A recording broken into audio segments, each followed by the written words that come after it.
Welcome, everybody, to the Cone of Shame Veterinary Podcast. I am your host, DrAndyRoark. Guys, I'm here with my friend, Dr. Jen Quammen. She is running to become the president, or technically the president-elect, of the AVMA. And I am here to ask her, why? What the world are you thinking? Why would you do that? And it's kind of an intervention, I think, and it doesn't go well for me at all. She seems like she's got really good reasons, and she seems pretty dedicated to it. And so anyway, it's a fun conversation about why someone would want to be the president of the AVMA and what that means and like what she wants to accomplish. So anyway, we dive into that and it's pretty fantastic. I really hope that my friend Jen Quammen is the next president of the AVMA. She's pretty incredible. If you are somebody who's like, hey, I don't like the fact that the AVMA doesn't let people who are technicians in, I think you should listen to what Jen has to say. She'd like to change that. So anyway, let's get into this episode. This is your show. We're glad you're here. We want to help you in your veterinary career. Welcome to the Cone of Shame with Dr. DrAndyRoark. Welcome to the podcast, Dr. Jen Quammen. Thanks for being here. Thank you so much, Andy. Really excited to be here. I love having you on the podcast. You have been a friend of mine for some time now, and I am so thrilled to see the things that you are doing in our profession. And I wanted to get a chance to just sort of unpack some of that stuff with you. For those who do not know you, you are Dr. Jen Quammen, a.k.a. Super Q. You are a practicing veterinarian. You are also a candidate for the AVMA president-elect position. I'd say you're running for the AVMA presidency, but that's same not deal. How they say it. Yeah, same thing. That's what it is. And yeah, you're also the chief veterinary officer at Otto. Anyway, you have been a friend of mine for a long time. You decided you were going to run for AVMA president. And I was like, Jen, help me get my head around this. Like, why? So let me just start with that. Why did you decide to do this? Like, it's not like you don't have other things going on. That is a really fair and fabulous question. Yeah. You know that saying of ask a busy person if you want something done, right? So first of all, I really struggle with the B word. I don't use that in my life. I'm richly scheduled because I've said yes to these things. Scheduled. Yeah, it's great. That's hilarious. Right? I don't. Richly scheduled. Busy feels like it's this avalanche that's hit you. And I'm like, no, I have said yes to these things. Are there days when I'm like, scheduled a little insane today? Sure. But these are things that I've acknowledged and said a yes to. So in terms of the why, in terms of the AVMA president-elect campaigning and running, it's a few things. I think about the job of the president-elect, which is to move into president, obviously, but you are essentially the chief communicator of the profession. And so I feel as though I have that skill set. I think I do represent a large swath of what the profession looks like right now.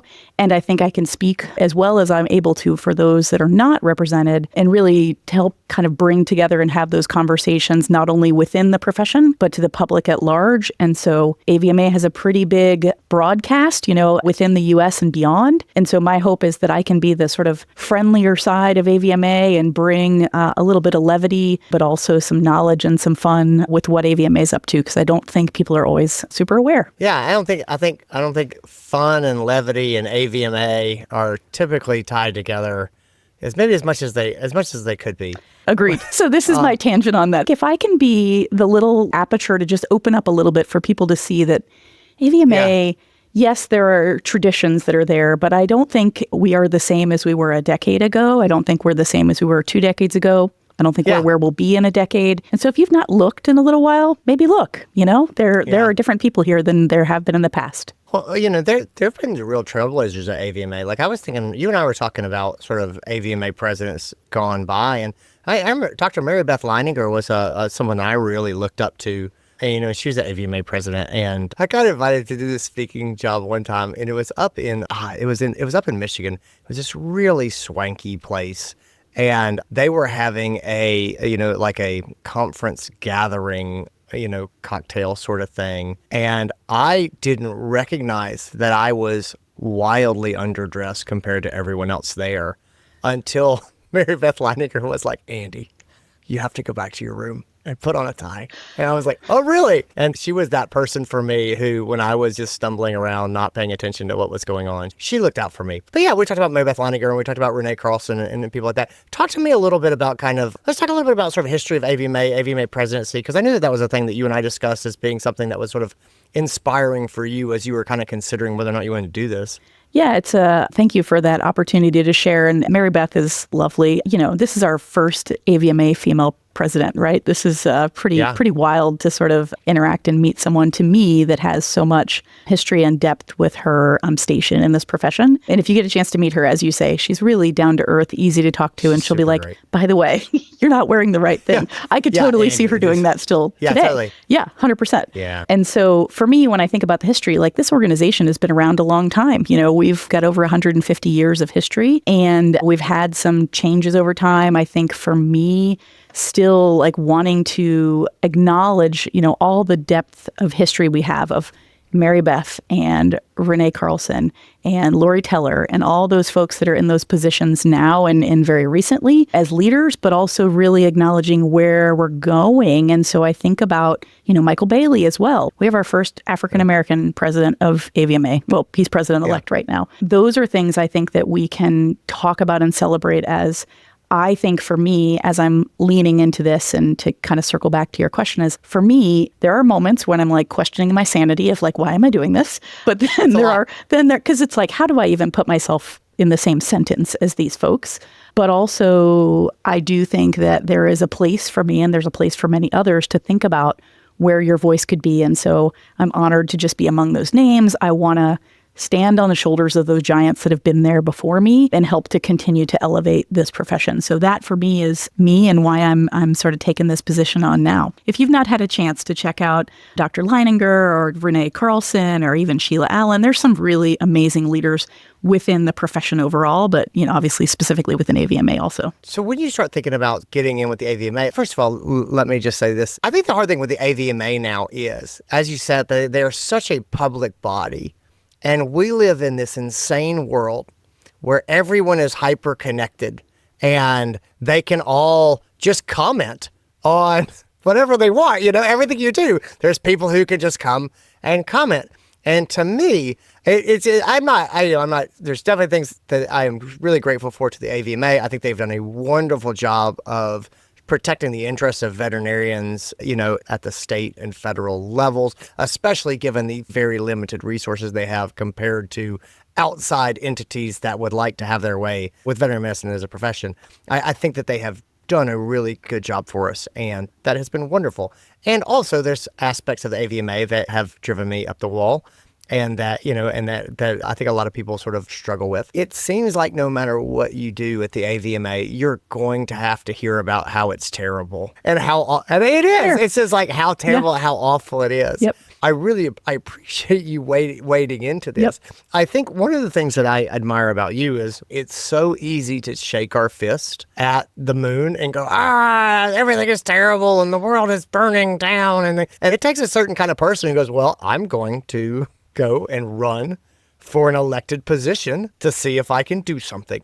Wow. That's definitely sort of next level commitment. Is there an aspect to the AVMA or sort of where you see the AVMA going now where you're like, that's the dragon that I want to slay? That's the potential for good that I see in the world. What is that? I do think that when you're a very public-facing organization, AVMA has over 108,000 veterinarian members right now. So this is a big, giant elephant in the room, right? In the sort of how many veterinarians we represent. I think our market penetration is at like 74 or 75% of U.S. veterinarians are members. So a grand majority of our veterinarians are members of this organization. And I do think that means that things are thrown your way. But also, I think that we are all trained in the medical way and in the scientific way to question things, right? If we're not being questioned and we're not thinking about why we're doing things, we're just going to chuck along and keep doing that same thing over and over. I think being asked about that are those opportunities for us to think, I do need to maybe be mindful and maybe switch directions a little bit. I tease a little bit that AVMA is never going to make a massively wrong public decision because there are a lot of people behind the scenes on the volunteer side and on the staff side through the CEO that's managing that are really thinking about those before they're out in a public way.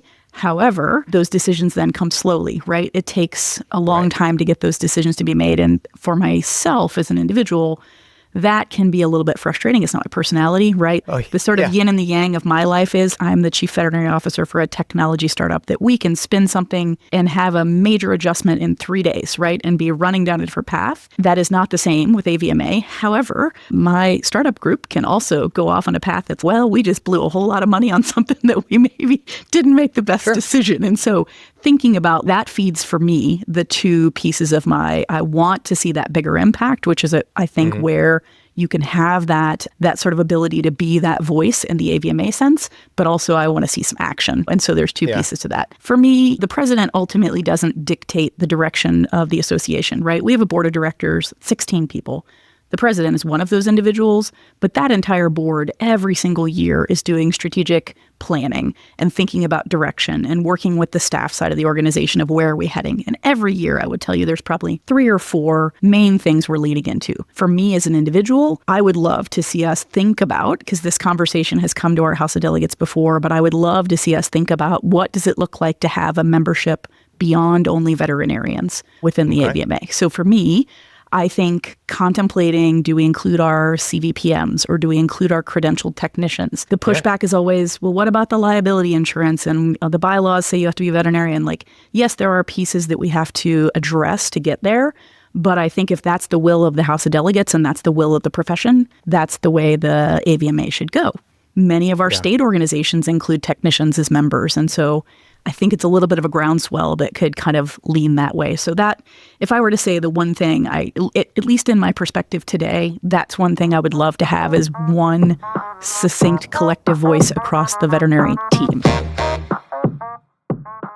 Say that you're elected president and you get your action-oriented way and things roll forward and it goes fantastically well. 5 years from now, we have this succinct voice and there's, more than veterinarians in the AVMA and we've sort of got this collective voice there as well.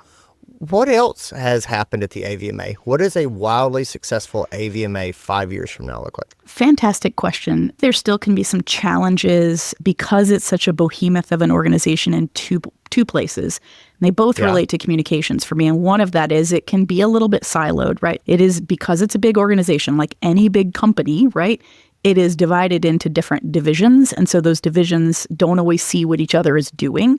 Now, that's the job of the board and the CEO and the C-suite to kind of keep an eye on that. But I think keeping those lines of communication more open so everybody knows what's happening. And again, we're doing that on an annual or semi-annual, very strategic way. But I think on the day-to-day member, nothing frustrates me more than you talk to someone and they're like, I wish AVMA made X, or I wish AVMA did Y. And by the way, in almost every scenario, I can be like, actually, they do. Let me show you where to find it. And so if we could fix that communication piece, and that maybe comes through their marketing team, right? That's one thing to think about there. The other side of this, when this comes to communication, is truly how are we being one collective voice to the public at large, and realizing that we are representing on an international stage too, right? Like AVMA as a body goes to other organizations in other countries. We go to Canada, we go to Mexico, we go to Japan, we go to Australia, lots of places that we represent the veterinary medicine of the US beyond just our borders. And so I think opening those lines of communication of what could that look like. And for me, I think, boy, it would be really cool to open up those lines of communication. And my even better yet would be if AVMA is at some point seen as not just this place that I go for the data, because they have great data, but it's this place that I go to find a colleague and to find a resource that I need when I need it, or to share it with someone else. And so it's sort of this, maybe not somebody you reach into every day, but it's that trusted source that's there, that when there's a need you have, that's your first stop shop for how do I try to solve this problem. They can't solve everything, but they can certainly be the convener for the grand majority of the profession. What do you think the big pitfall the AVMA needs to avoid is? So we talked about what's great in 5 years. What is the pothole that you think desperately needs to be dodged? I have lots of thoughts in my mind about this right now. I think the one that is coming to me to the top right now is thinking about how we need to truly represent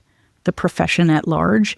And what I mean by that is there's still this perception that AVMA is a bunch of retired, older people of a certain generation, a certain socioeconomic status. Those are the perceptions of this. And that doesn't play in the world that we're in anymore. And if that is it, then this is a dinosaur that we're not going to have in another 5 or 10 or 15 years. And so I think we have to be, I don't want to throw the baby out with the bathwater, but I think we need to be thinking about who should be at the table and how do we invite people into this conversation.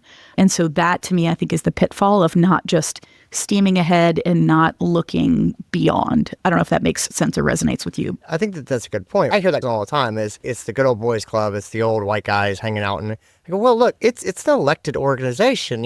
If people want to change what the AVMA looks like and what leadership is, there's really 2 steps that have to happen. Number one, people who don't look like that, who have different experience, have got to step up and say, I'm willing to do the job. And then people have to vote for them. But both of those things have to happen. And so I guess my question to you is a little bit, I 100% buy into this idea of, hey, I hear criticisms of leadership. And honestly, in my interactions with the AVMA, I've heard again and again is we want to represent our people. And so please step up and, and put yourself forward to be a leader and try to help us make this what we want to be. How does that happen, though? We live in an age where people are busy.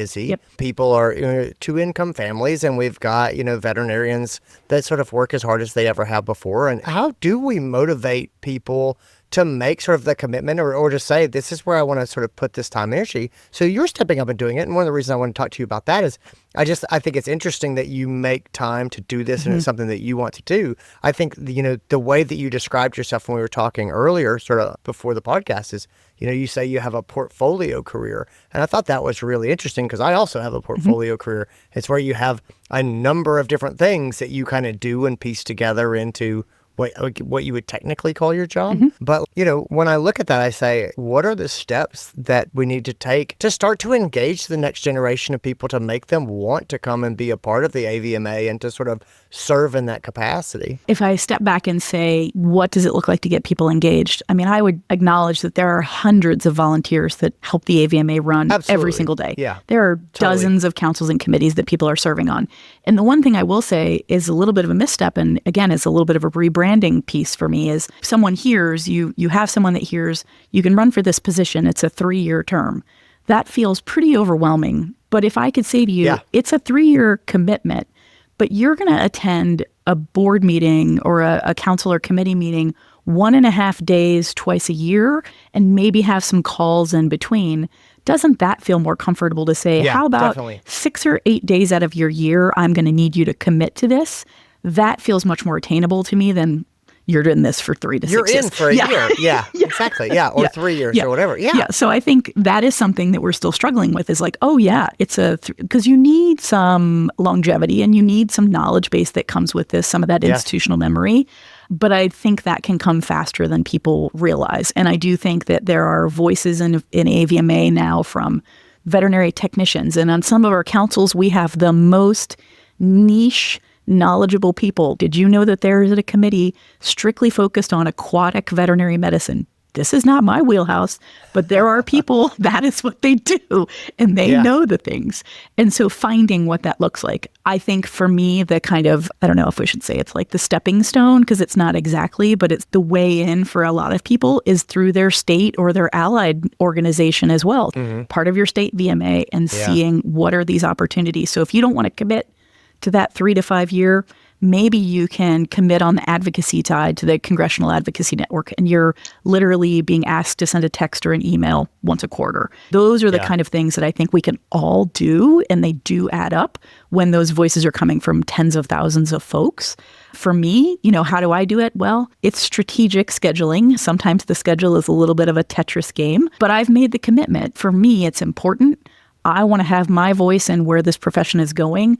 But I also realize it's not just my voice. I want to hear from others. And so every time I'm in a meeting, every time I'm in an event, I'm bringing all those perspectives or trying to bring those perspectives from the other individuals that have helped me to get there and to have their voice at that table if they can't physically be there. I am happy to always be the person with the minority opinion, if you know what I mean. That's really good insight. Dr. Jen Quammen, where can people find you online? I have can you believe the Quammen URL wasn't taken? I mean, shocking, right? Really? I know, shocking. Probably the best place to find anything about me right now, current, is jenquammen.com. So JenQuammen.com. That will get you to my blog where I'm putting content out about every week, all things related to vet med. I have all the socials connected there. I am on TikTok, which I never thought I would say, but here I am. Wow. Here I am. I didn't think that would be happening. If you're curious about the process that I'm in as a candidate or how to get a hold of me, that's the best way. I'm really looking forward to this opportunity. If you see me as someone that you want in the seat as AVMA president, then I need your help. There are only 70 people that actually choose our next president-elect. You can find out more about that through all my site and everything, but that's where I would love for you to go and influence your delegate and ask them to vote for Jen in July of 2025. Outstanding. Well, I'll put links in the show notes to all of that. Jen, thank you so much for being here. Gang, thanks for tuning in and listening, everybody. Take care of yourselves, guys. Thanks, everybody. And that's what we got. Thanks, everybody. Thanks for being here. Thanks to Jen Quammen for being here and making time. Good luck to her in the upcoming AVMA election. Guys, get behind her if you can. And let's keep trying to make this profession as amazing as it can possibly be. Anyway, take care, gang. I'll talk to you later. Bye.